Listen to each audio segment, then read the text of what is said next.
Assalamualaikum dan selamat sejahtera saya ucapkan kepada semua. Pada hari ini, saya akan membentangkan hasil inovasi kami yang bertajuk penggunaan aplikasi TikTok dalam PDP Bahasa Melayu Sekolah Rendah. Ahli kumpulan kami terdiri daripada Puan Khatijah Elias Aswati binti Adenan, pensyarah dari Jabatan Bahasa Melayu, Institut Pendidikan Guru Kampus Gaya, Elika anak Jimmy dan Nur Asmidawati binti Sahari, guru pelatih Institut Pendidikan Guru Kampus Gaya. Kita beralih kepada bahagian abstrak.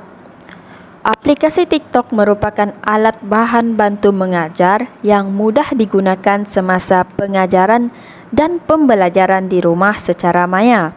Penggunaan aplikasi TikTok mampu menarik minat murid berinteraksi semasa set induksi dan dapat meningkatkan teknik PDP di rumah secara maya.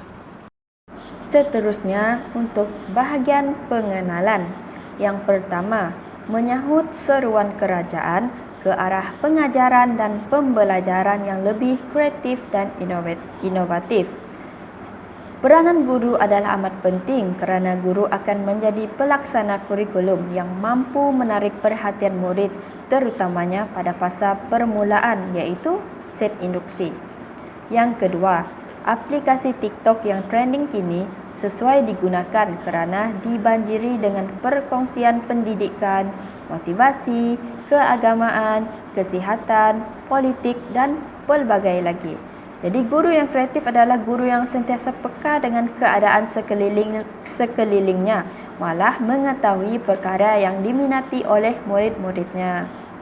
Yang ketiga, aplikasi ini mampu menarik perhatian murid secara interaktif.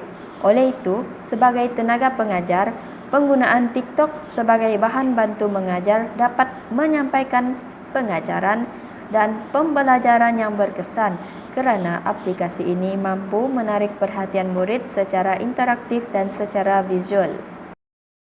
Bagi penyataan masalah, yang pertama, murid kurang aktif semasa melaksanakan set induksi.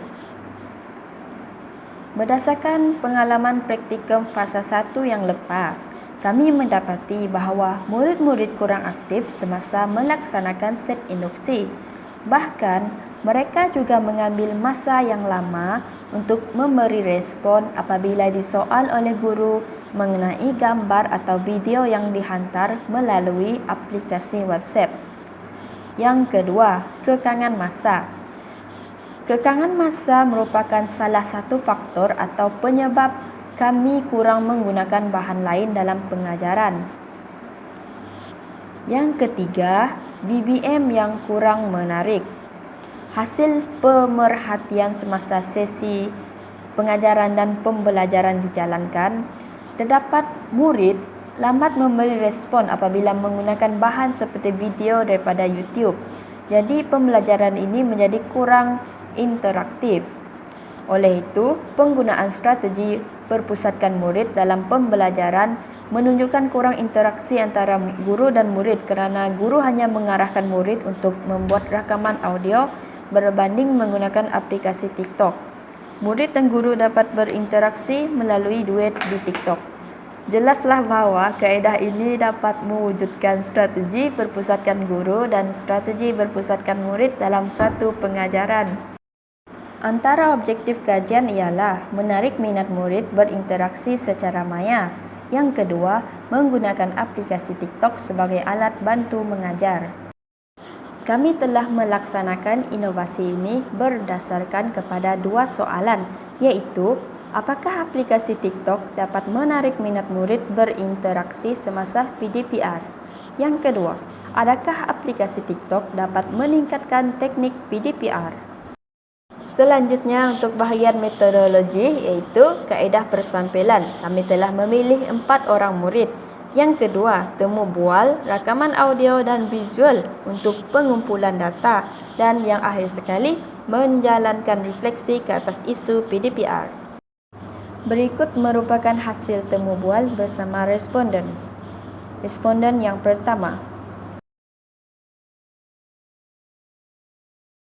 Responden yang kedua. Responden yang ketiga. Responden yang keempat.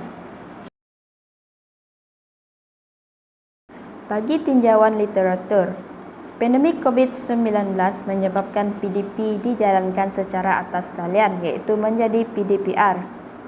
Seterusnya, pelbagai medium digunakan untuk menyampaikan pengajaran. Ini bergantung kepada kemahiran dan kreativiti masing-masing, iaitu guru terutamanya. Seterusnya, aplikasi sosial seperti aplikasi TikTok digunakan untuk membuat dan berkongsi video.